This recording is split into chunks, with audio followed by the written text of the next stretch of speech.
నమస్కారం. I dream ప్రేక్షకులకు స్వాగతం, సుస్వాగతం. ఇవాళ మనతో పాటు ఉన్నారు కల్పవల్లి అమ్మ. వారితో మాట్లాడి మరిన్ని విషయాలు తెలుసుకుందాం. అమ్మ నమస్కారం. అమ్మ చెప్పు తల్లి. అమ్మ, మనం పెద్ద పండగగా పిలువబడే సంక్రాంతి వైభవం గురించి మీ మాటల్లో వినాలనుకుంటున్నానమ్మా. మీ ద్వారా భోగి, సంక్రాంతి, కనుమ 3 రోజుల్ని కూడా మనం అంగరంగ వైభవంగా జరుపుకుంటాం. సంక్రాంతి అంటేనే మనకి చాలా పెద్ద పండగ. అవునమ్మా. ఏ పండగని పెద్ద పండగ అన్నాం. ఎన్నో పండగలు ఉన్నాయి మనకి, హిందువులకి ఎన్నో పండగలు ఉన్నాయి. అయితే సంవత్సరం మొత్తం పండగలు చేసుకుంటాం. అది మన గొప్ప విశేషమైనటువంటిది. అసలు పండగ అంటే ఏంటి? పండగ అంటే అందరూ కలిసిమెలిసి ఉండడం. పండగ అందరూ కలిసిమెలిసి సంతోషంగా చక్కగా ఒక దగ్గర కూర్చుని మృష్టాన్న భోజనం చేయడమే పండగ. పండుగ ఏ రోజైతే మనం అలా చేస్తామో ఆ రోజు పండగ. ఓకే. ప్రస్తుతం మనం యాంత్రిక యుగంలో ఉంటే ఎవరికి టైం ఉంది నలుగురు కూర్చొని తినడానికి? భార్య ఒక టైమింగ్స్లో ఉద్యోగం, భర్త ఒక టైమింగ్స్లో ఉద్యోగం, పిల్లలకి చదువులకి వాళ్ళ టైమింగ్స్ వాళ్ళవి. ఇంట్లో ఒకవేళ పెద్దవాళ్ళు ఎవరైనా చక్కగా అవకాశం వచ్చి ఉన్నట్టయితే వాళ్ళ భోజనం టైమింగ్స్ వేరే. అందరూ కలిసి ఎప్పుడు కూర్చుని భోజనం చేస్తారు? చేయలేరు. ఎప్పుడైతే నలుగురు కూర్చొని హాయిగా నవ్వుతూ సంతోషంగా ఎటువంటి పొరపచ్చాలు లేకుండా భోజనం చేస్తామో అదే పండగ. దానికోసమని ఏం చేశారు మన పెద్దవాళ్ళు, ఋషులు అందరూ కూడా పండగలని పెట్టారు మనకి. అందువల్ల ప్రతి మాసంలో ఒక పండగ వచ్చేటట్టు పండగలన్నీ హైందవ సాంప్రదాయం ప్రకారంగా వచ్చే పండగలన్నీ కూడా ఖగోళాన్ని అనుసరించే ఉంటాయి. అవునమ్మా. ఇప్పుడు మనం చేసుకునేటువంటి పండగ పెద్ద పండగ, ప్రకృతిని అనుసరించిన పండగ. అయితే మిగతా పండగలకైతే తిథి వార నక్షత్రాలు చూడాలి. ఒక్క సంక్రాంతి పండగకి మాత్రమే మనము సూర్యుని ఆధారంగా తీసుకుని ప్రతి సంవత్సరము జనవరి 14, 15, 16 చేసుకుంటాము. ఒకప్పటి కాలంలో 13, 14, 15 వచ్చేది. ఇప్పుడు మనకి సాయన కాలం పట్టి ఏమవుతుంది అంటే కొంచెం టిల్టింగ్ ఆఫ్ ద భూమి కొంచెం వంపు తిరుగుతూ ఉన్నప్పుడు, భూమి తిరుగుతూ ఉంటుంది కదా, తిరిగినప్పుడు మనకి ఆ డిగ్రీస్ తీసుకునేటప్పుడు ఇలా ఇలా కొంచెం ఇలా వంపు వస్తుంది. అందువల్ల ఆ సమయం మారింది. అంటే ఇదంతా ఖగోళాన్ని అనుసరించి చేసుకునే పండగ ఈ యొక్క సంక్రాంతి, మకర సంక్రాంతి. ఇది మకర సంక్రాంతి చాలా విశేషమైనటువంటి పండగ. అంటే దక్షిణాయనంలో నుంచి మనం ఉత్తరాయణం వచ్చేటువంటి పండగ. ఇంతవరకు మనం సంక్రాంతి అనే మాట అనుకుంటున్నాం. కానీ మనకి భోగి పండగ మొదట చేసుకుంటాం. అవును. 14వ తారీఖు భోగి పండగ, జనవరి 14 భోగి చేసుకుంటాం. ఏమిటి భోగి? అమ్మ, భోగికి మనము రేగుపళ్ళు వేస్తూ ఉంటాం. అసలు మనకి భోగి అంటే ఏంటో తెలిస్తే కదా నువ్వు రేగుపళ్ళ దాకా పోయి అసలు ఆ భోగికి తెలుసుకోవాలిగా. అవును. భోగి పండగ అంటే ఒక పెద్ద పండగ చేసుకునేదానికి ముందు రోజు చేసుకునేదాన్ని భోగి అంటాం. సంక్రాంతి చేసుకుంటున్నాం కాబట్టి భోగి ముందు రోజు, అదొక విశేషమా? అట్ల తద్ది అలాంటివి చేసుకుంటాం, ఉండ్రాళ్ళ తద్ది చేసుకుంటాం. ముందు రోజు భోగి. ఆ రోజే మనం గోరింటాకులు పెట్టుకోవడం, అవన్నీ తలంట్లు పోసుకోవడం, అవన్నీ చేసుకుంటాం. దాన్ని భోగి అంటాం. భోగి అంటే అర్థం ఏమిటి? ముందు రోజు చేసుకునేటువంటిది. అలా కాకుండా మనం దసరా నవరాత్రులు చేస్తాం. నవరాత్రులకి భోగి ఉండదు. 9 రోజులు పండగలే జరుగుతాయి. అమావాస్య అయిన తెల్లవారి మొదలుక పాడ్యమి మొదలు పెడితే దశమి వరకు చేసుకుంటాం. నవరాత్రులు పూర్తిగా చేసుకుంటాం. గణేష్ నవరాత్రులు, గణేష్ పండగ అంటే వినాయక చవితి, అవి కూడా 10 రోజులు, చవితి నుంచి అనంత పద్మనాభ వ్రతం వరకు చేసుకుంటాం. అవునమ్మా. అవి నవరాత్రులే. ఇక మళ్ళీ మనం మాఘమాసంలో రాజశ్యామల అమ్మవారి నవరాత్రులు మళ్ళా ఎప్పుడు చేసుకుంటాం? ఆషాఢంలో నవరాత్రులు. కాబట్టి ఇలాగ నవరాత్రులు చేసుకునేటప్పుడు ఉండదు ఇది. ఒక పండగ ఎప్పుడైతే ప్రకృతిని అనుసరించి చేసుకుంటున్నామే ఆ పండగకి మాత్రం భోగి వస్తుంది. అందువల్ల భోగి అనే పండగకి దానికి ఒక విశేషం ఉంటుంది. మరి ఏం చేసుకోవాలి అంటే, ప్రకృతిని ఆధారంగా అంటే మన భారతదేశం అంతా వ్యవసాయక దేశము. అవునమ్మా. వ్యవసాయక దేశం అయితే పంటలన్నీ ఈ సమయంలో చేతికొస్తాయి. మరి ఒక పంటలేనా అంటే పాడి పంటలు రెండూ ఉంటాయి. వ్యవసాయం అంటేనే పాడి పంట రెండూ ఉంటాయి. అయితే మనకి ధనుస్ సంక్రమణం జరుగుతుంది. ధనుస్ సంక్రమణం ఎప్పుడు జరుగుతుంది అంటే డిసెంబర్ 16వ తారీఖు జరుగుతుంది. అంటే సూర్యుడి యొక్క గమనము ప్రతి రాశి, ఇది జ్యోతిష శాస్త్రాల ఆధారంగా ప్రతి రాశిలో ఒక్కొక్క నెల రోజులు ఉంటాడు ఆయన. ఈ నెల రోజులు ఉన్నప్పుడు 30 రోజులు మనకు ఒక నెలలోనే ఉండి మళ్ళా మారుతూ ఉంటే సంక్రమణము అంటాం. రవి సంక్రమణం, రవిని మాత్రమే సంక్రమణము అంటాం. ధనుస్ సంక్రమణం నుంచి మకర సంక్రమణానికి వచ్చిన రోజు మాత్రమే ఈ పండగ జరుపుకుంటాం. మరి ఈ 30 రోజులు ఏం చేస్తాము అంటే దీన్ని మార్గళి అంటాం మనం. ఈ మార్గళి, ఈ ధనుర్మాసంలో భగవంతుణ్ణి ఆరాధన చేసుకుంటూ చక్కగా విష్ణుమూర్తిని ఆరాధన చేసి గొబ్బిళ్ళని పెట్టుకుని ఆ గొబ్బిళ్ళని తీసి మళ్ళీ మనం పేడలాగా తీసి పిడకలాగా చేస్తాం. గొబ్బి అంటే ఇట్లా పెట్టుకుంటాం. అంటే పసుపు ముద్దని అమ్మవారిని ఎలా చేస్తామో అంటే లక్ష్మీదేవి ప్రతీక గొబ్బిళ్ళు. దాని మీద చక్కటి గుమ్మడి పువ్వు పెట్టుకుని చక్కగా ప్రతిరోజు ఆడపిల్లలు ముగ్గులు వేసి గొబ్బిళ్ళు పెట్టి ఆటలాడతారు. అది పల్లెటూరి వాతావరణంలో ఇప్పుడు మనం అనుకున్నట్టు వ్యవసాయక దేశం కాబట్టి అక్కడ ఉండే ఆడపిల్లలందరూ వాళ్ళు తెల్లవారు లేవంగానే ఈ పనులు చేసుకునేవాళ్ళు. ఎందుకని వాళ్ళ ఇంట్లో ఆవు ఉంటుంది, ఆవు పేడ వేస్తుంది. ఆవు పేడ చాలా విశేషమైనటువంటిది. కంపు రాదు, ముక్కు ఇలా పెట్టుకోక్కర్లేదు, మనం దాని చేత్తో తీసుకోవచ్చు. గోమూత్రం తీసుకోవచ్చు తీర్థంలాగా. ఆవు పేడ ఇంటి ముందు చల్లితే ఎటువంటి బ్యాక్టీరియా ఉండదు, చక్కగా ఏ క్రిములు రావు. ఊళ్ళల్లో పాములు తేళ్ళు తిరుగుతుంటాయి, ఆవు పేడ చల్లితే పాములు రావు, తేళ్ళు రావు. మరి చూడండి, మరి ఋషులు దర్శించకపోతే ఇవన్నీ చెప్పేవాళ్ళ మనకి? ప్రతి దానిలో వైజ్ఞానికత ఉంటుంది, ప్రతి దాని వెనుక సైన్స్. అదే అందువల్ల అలా చేసుకున్న తర్వాత ముగ్గులు వేస్తాం. ముగ్గు అంటే ఏమిటి? మంచిగా శ్రీచక్రాలు అవన్నీ లక్ష్మీదేవిని ఆరాధన చేయడానికి పిండితో వేస్తాం. ఆ పిండి ఎవరు తింటారు? చిన్న చీమలు తింటాయి. మరి చీమలో కూడా జీవి ఉందిగా.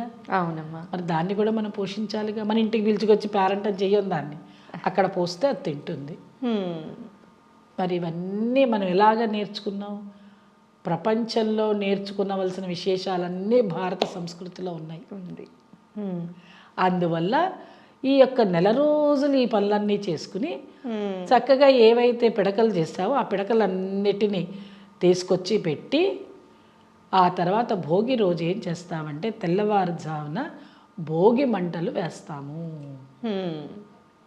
ఈ నెల రోజులు మార్గళి చదివి తిరుప్పావై చదివిన తర్వాత ఆ రోజు గోదా కళ్యాణం చేస్తాము భోగి రోజు. ఇవన్నీ చేసిన తర్వాత పిల్లలందరూ ఉంటే తెల్లారుజామున చక్కగా కూర్చోపెట్టి వాళ్ళకి తలంట్లు పోస్తాం. తలంట్లు పోసే ముందే భోగి మంట వేస్తాం. భోగి మంటలో 2 విశేషాలు. ఒకటి విపరీతమైన చలి. ఆ చలిలో బిడ్డలందరినీ లేపితే వాళ్ళు చలి చలి అంటారు. అదే చలి మంట. అయితే మనకి పంట అంతా పండిన తర్వాత అదంతా గ్రాసం మిగిలిపోతుంది, ఎండిపోయింది. దాన్ని వృధాగా పడేయకూడదు. దాన్ని ఇంటి ముందు తీసుకొచ్చి వాళ్ళ పంట వాళ్ళు కాల్చుకునేవాళ్ళు. అబ్బా, అది భోగి మంట అంటే. ఆ మంటలన్నీ కూడా చక్కగా భోగి వేసుకున్న తర్వాత చుట్టూత ప్రదక్షిణం చేస్తాం. ఎందుకని ప్రతి దానిలో మనం భగవంతుని చూసే అలవాటు మన సాంప్రదాయానికి ఉన్నది. గొబ్బిళ్ళు పెట్టాము నెల రోజులు కాబట్టి భోగి కూడా పెట్టి భోగిలో చక్కగా మనం అన్నీ తీసుకొచ్చి ఇప్పుడులాగా చెత్తలు చెదారాలు వేయకుండా ఆనాడు శుభ్రంగా ఈ యొక్క పిడకలను వేసి మళ్ళీ వాళ్ళ గడ్డి వస్తుంది కదా, ఎండిపోయిన గడ్డి, అదంతా తీసుకొచ్చి వేసి ఇంటిల్లిపాది సంక్రాంతి పండగ రోజు మొత్తం కుటుంబం అంతా కలుస్తుంది. అల్లుళ్ళ పండగ. చక్కగా అల్లుళ్ళు, కూతుళ్ళు, మనవళ్ళు, మనవరాళ్ళు, కొడుకులు, కోడళ్ళు అందరి ఇల్లంతా దేదీప్యమానంగా ఉంటుంది. మళ్ళీ మీకు పంటలు పండుతాయి కాబట్టి కొత్త బియ్యం వస్తాయి. కొత్త బియ్యం వస్తే అరిసెలు చేసుకోవచ్చు, చలివిడి చేయవచ్చు, తర్వాత నువ్వులు పంట వస్తుంది, నువ్వుండలు చేసుకోవచ్చు. మరి ఇవన్నిటినీ మరి నీకు చెరుకు పండుతుంది, ఆ బెల్లంతోటేగా ఇవన్నీ చేసేది. మరి ఏది మనము వాడకుండా ఉన్నాం ఈ పండగకి? ప్రకృతితోటి, అంత ప్రకృతితోటి మమేకమై ఉంటుంది. అలా ఉన్నప్పుడు పొద్దున్నే భోగి మంటలు వేసుకుని అవ్వంగానే బిడ్డలందరినీ కూర్చోబెట్టి వీళ్ళకి ఒక దిష్టి తగులుతుంది పిల్లలకి అని భోగి పీడ అంటారు. అందుకోసం ముందరగా తలంట్లు పోస్తారు. సంక్రాంతి రోజు పొయ్యరమ్మలు, భోగి రోజే పొయ్యాలి. చక్కగా భోగి రోజు తలంటి పోయడం, తల స్నానం వేరు, తలంటి వేరు. నువ్వుల నూనె తీసుకుని చక్కగా అరిచేతిలో నువ్వుల నూనె వేసి పిల్లలకి మాడు మీద నువ్వుల నూనెతోటి తలంటాలి, మర్దన చెయ్యాలి. ఒళ్ళంతా నూనె రాస్తే ఇన్ని రోజుల నుంచి చలితో ఉన్నాం మనం. హేమంత ఋతువులో బాగా చలి కాబట్టి మార్గశిర మాసం అంతా చలి, ఈ పుష్యమాసం అంతా చలి అయిపోగానే మనకి వచ్చేది శిశిర ఋతువు ఇక వస్తుంది. కాబట్టి ఈ హేమంత ఋతువులో ఉండేటువంటి శరీరంలో మార్పులు వస్తాయి. దానికోసం అనుగుణంగా ఒళ్ళంతా నువ్వుల నూనె రాస్తుంది. అది నలుగు పిండి పెట్టి చక్కగా బిడ్డలకి నలుగుతోటి చేయించి స్నానాలు చేసేసిన తర్వాత కొత్త బట్టలు ధరించుతారు. హాయిగా మనం ఇంట్లో అమ్మవారి పూజ అది చేసుకుంటాం. ఇక భోగి మంట రోజు మంటలు వేసుకోవడం అయిపోయింది కదా అని అందరూ కూర్చొని కబుర్లు చెప్పుకోవడం అన్నీ అయ్యాక సాయంకాలం మళ్ళీ మనం ఒక విశేషంగా ఒక విషయం కలుపుకుంటాం. ఏమిటి అంటే భోగి రోజు భోగి పళ్ళు పోస్తాం పిల్లలకి. ఏమిటి ఆ భోగి పండ్లు అంటే రేగి పళ్ళు. పండ్లు అంటే పెద్ద పళ్ళు కూడా ఉన్నాయి అమ్మలు. ఏమిటి? గుమ్మడికాయలు, గుమ్మడి పళ్ళు, అవి పొయ్యం మనం.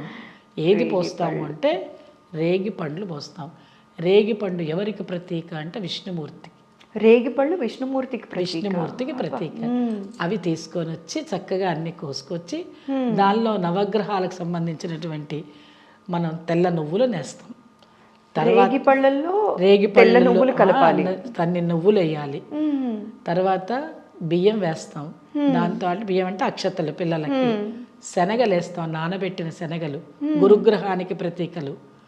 ఇలాగ ప్రతిదీ మనకి దిష్టి తీయడానికి పనికొచ్చేవన్నీ వేస్తాం. తర్వాత రూపాయి కాయిన్స్ వేస్తాం. పూర్వకాలం రాగి ఉండేవి, ఇప్పుడు మనకు అవి రాగివి లేక ఏవి పడితే వేస్తున్నాం. రాగి ఎందుకు అంటే దానిలో ఎలక్ట్రోమాగ్నెటిక్ పవర్స్ ఉంటాయి. ఇప్పుడు ఒకవేళ వీళ్ళ దగ్గర రాగి కాయిన్ ఏదైనా ఉంటే అది రాగి కాయిన్సే వేయాలి. వేసి మన తల మీద నుంచి పడాలి. ఆ రాగి కాయిన్ మన తలకి తగిలింది అంటే ఒక విద్యుత్ శక్తి వస్తుంది. అది పిల్లలకి చాలా నెగిటివ్ ఎనర్జీ తీసేసుకుంటాం. అది దిష్టి తీయడం అంటే. ఏమేం వేస్తామమ్మా? భోగి పళ్ళు ఫస్ట్ ఒక సేరు తీసుకోవాలి, సేరులో కలుపుతాం ఇవన్నీ. తర్వాత ఇన్ని రేగి పళ్ళు తీసుకుంటాం. రేగి పళ్ళతో పాటు శనగలు తీసుకుంటాం, చెరుకు ముక్కలు తీసుకుంటాం, తర్వాత నువ్వులను తీసుకుంటాం, అక్షతలను వేస్తాం, పువ్వులు వేస్తాం. అన్ని వేసి వాటితో పాటు రాగి కాయిన్స్ వేస్తాం. అన్ని బాగా కలుపుతాం. ఆ సేరులో కలపాలి. సేరే తీసుకోవాలి. సేర్ అంటే తెలుసా అమ్మ నీకు? బియ్యం కొలిచేది. సేర్ అంటే కిలో. సేర్ ఎవరి దగ్గర ఉంటుంది? ఎవరు తల కింద పెట్టుకుంటారు అంటే రంగనాథుడు తల కింద పెట్టుకొని ఉంటాడు. రంగనాథ స్వామి తల కింద సేరు ఉంటుంది. వెళ్ళి చూసిన ఆయన అలసిపోయి తల కింద ఇలా పెట్టుకుని పడుకుంటాడు. అందుకని విష్ణుమూర్తికి సంబంధించినటువంటి వస్తువులనే వాడతాం మనం ఆ రోజు. అందుకని ఆ సేరులో అవి పోసి, ఇప్పటికీ ఇళ్లల్లో సేరు ఉండాలి. ఉంటుందమ్మా. పూర్వకాలం ఇళ్లల్లో సేరుతో కొలుచుకునే వాళ్ళు. ధాన్యం వస్తే ఇప్పుడే ఉంది కిలో ప్యాకెట్ వెళ్ళి మార్కెట్లో నుంచి తెచ్చుకుంటాం. 25 కిలోలు అంటే ప్యాకెట్ బస్తా వస్తుంది, 100 కిలోలు అంటే బస్తా వస్తాయి. ఆ కాలం పోయింది. మనం వ్యవసాయం చేసేవాడు రైతు అక్కడ ఉన్నాడు, మనం అన్నీ వాడు తెచ్చిస్తే మనం తింటున్నాం కదా. మన ఇళ్లలో ఇప్పుడు ఉండాలంటే పట్టణ వ్యవస్థలో ఉండవు, అదే కనుక పల్లెటూరు వ్యవస్థలు ఉంటాయి. వాళ్ళ ఇళ్లలో కొలుచుకుంటాను కాబట్టి ఇప్పుడు కొలుచుకోవడానికి అవసరం మనకి లేదు. సేరు ఉంటుంది, పావు సేరు ఉంటుంది, గ్లాస్ ఉంటుంది. ఇప్పుడు బియ్యం కొలుచుకోవడానికి కూడా పావు కిలోది పావు సేరుది పెట్టి పోసుకుంటారు. ఇప్పుడంటే ప్లాస్టిక్ వచ్చి ఇట్లా స్టైల్గా మీరైతే ఇలా పోస్తారు, మేము అలా పోయాం కదా. అన్నీ దానిలో పెట్టుకుంటాం చక్కగా. అప్పుడు బిడ్డలందరినీ కూర్చోపెట్టి చక్కగా పట్టు పరికిణీలు వేసి చిన్నపిల్లలకి పెద్దలకి వాళ్ళందరూ చక్కగా కూర్చుంటారు. ఎంత వయసు పిల్లల వరకు మనం అదే చెప్పబోతున్నాను, అడుగుతావా నేనే చెప్దావా అని చూస్తున్నా. వయసుతో సంబంధం లేదు. చిన్న పిల్లల దగ్గర నుంచి, చంటి బిడ్డల దగ్గర నుంచి 10 ఏళ్ల పిల్లల వరకు ఇంట్లో ఉంటే కూర్చోబెట్టుకోవచ్చు. ఓకే.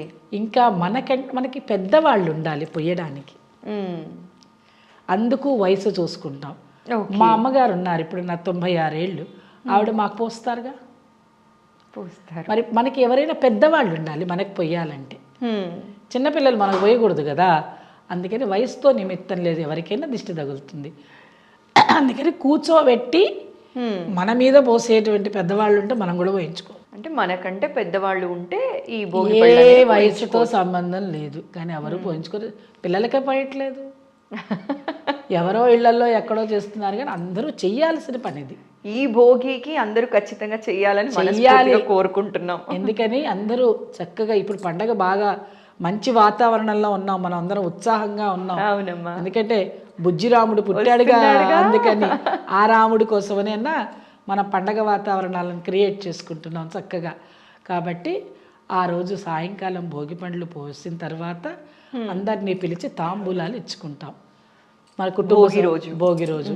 ఇంకా మనం ఏమేం చేస్తాం, పిండి వంటలు చేస్తాం, అవన్నీ పంచి పెట్టుకుంటాం, నలుగురితో కూర్చి మంచిగా మాట్లాడుకుంటాం.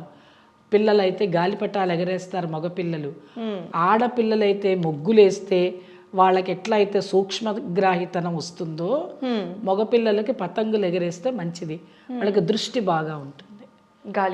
గాలిపటం ఇలాగా చూడడమే ఉంటుంది.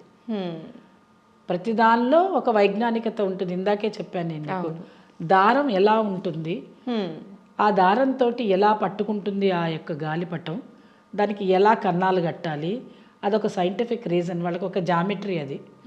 దాన్ని కరెక్ట్గా కొలుచుకోవడం, దానికి ఎలా పెట్టాలి, మొడివి ఎట్లా వేయాలి, ఏ దారంతో వేస్తే పతంగ ఎగురుతుంది. మరి సైంటిఫిక్గా ఏదో ర్యాకెట్లు ఎగురుతున్నాయి, జాకెట్లు ఎగురుతుంటే కుదరతుంది అంటే ఎట్లా? మీరు ఇప్పుడు నేర్చుకుంటే కదా, పతంగ ఎగరేయడం నేర్చుకుంటే కదా తెలిసేది. ఎవరు రారు ఎగరేయడానికి, మనమే ఇట్లానే ఎగరేస్తాం. అవును. అది వచ్చిందంటే వాళ్ళకి స్కిల్ తెలుస్తుంది, స్కిల్ డెవలప్మెంట్ అవుతుంది, వాళ్ళ నైపుణ్యత పెరుగుతుంది, వాళ్ళకి ఏదైనా సూక్ష్మంగా చేయగలుగుతారు, ఆ సూక్ష్మ శక్తి వస్తుంది వాళ్ళకి. అది పతంగు. అది వేసి అది చేసినట్టయితే బ్రహ్మాండంగా పిల్లలు హాయిగా, మగపిల్లలందరూ అది ఆడుకుంటారు, ఆడపిల్లలేమో ఇలాగ పేరెంటాళ్ళతో ఉంటారు, కోలాహలంగా ఉంటుంది. పొద్దునేమో గోదా కళ్యాణం అవుతుంది, హాయిగా గోదా కళ్యాణానికి కన్యముత్తైదులందరూ వెళ్తారు, పెళ్లి కావాల్సిన పిల్లలందరినీ తీసుకుని వెళ్తారు. అదొక సరదా. మనం ఎప్పుడు సంతోషంగా ఉంటే మనకి ఆరోగ్యంగా ఉండగలుగుతాము, చిన్న నుంచి పెద్ద వరకు. అందుకని ఇంట్లో అందరం పిండి వంటలు చేసుకుని సంతోషంగా భోజనాలను చేసుకుని నలుగురు కలిసి ఉండేటువంటి పండగ భోగి పండగ. విష్ణుమూర్తికి ఎంతో ఇష్టమైన పండగ. లక్ష్మీదేవి అంటుంది, ఎంత సరదాగా నా బిడ్డలందరూ ఉన్నారు, నేను ఇక్కడే ఉంటాను అంటుంది. నేను అమ్మవారు ఇక్కడి నుంచి రానంటుంది. ఎందుకని? ఇల్లంతా కళకళలాడుతూ లక్ష్మీప్రదంగా ఉంది కదా, పసుపు కుంకుమలు, తాంబూలాలు, చక్కగా గాజులు ఇవన్నీ కనిపిస్తున్నాయి. ఆవిడకి ఎంతో ఇష్టం. అంటే మన సాంప్రదాయం పెరుగుతుంది. ఎక్కడ వాళ్ళకి అక్కడ సాంప్రదాయం ఉంటుంది తెలుసా అమ్మ? నార్త్ ఇండియాకి నార్త్ ఇండియా, సౌత్ ఇండియాకి సౌత్ ఇండియా, ఈస్ట్ ఇండియాకి ఈస్ట్ ఇండియా, వెస్ట్ ఇండియాకి వెస్ట్ ఇండియా. మనం అనుకుంటాం మనకే ఉందని, కాదు, అందరికీ ఉంటాయి. అందరూ పాటిస్తారు, ఒక్కొక్కళ్ళు ఒక్కొక్క పేరుతో పాటిస్తారు. అందరూ మాత్రం భోగి చేసుకుంటారు. ఏదో లోరీ ఏదో అంటారు వాళ్ళు కూడా ఇట్లా మంట వేసుకుంటారు, వాళ్ళు కూడా చేసుకుంటారు, నువ్వులుండలు పంచిపెట్టుకుంటారు, ఇలాంటివన్నీ చేస్తారు. కాబట్టి సంతోషంగా చేసుకునేటువంటి పండగ భోగి పండగ. చక్కగా సంక్రాంతికి ముందు రోజు పండగ. భోగి పండుగ రోజు రేగి పళ్ళతో పిల్లలకి కానీ పెద్దలకి కానీ దిష్టిపోయే ప్రక్రియ చాలా చక్కగా చెప్పారమ్మా. ఎందుకంటే చాలా కన్ఫ్యూజన్స్ ఉన్నాయి, భోగి పళ్ళు ఎవరికి వేయాలి, ఎలా వేయాలి అని చెప్పి. ఆ కన్ఫ్యూజన్ అంతా కూడా చాలా చక్కగా క్లియర్ అయిపోయిందమ్మా. Thank you so much. చూశారు కదండి, మన భోగిని ఎంత వేడుకగా జరుపుకోవాలో కల్పవల్లి అమ్మ చాలా చక్కగా వివరించారు. మీరు కూడా భోగిని చక్కగా వేడుకగా జరుపుకొని ఆ భగవంతుడి ఆశీస్సులు పొందాలని మనస్ఫూర్తిగా కోరుకుంటూ అందరికీ భోగి పండుగ శుభాకాంక్షలు.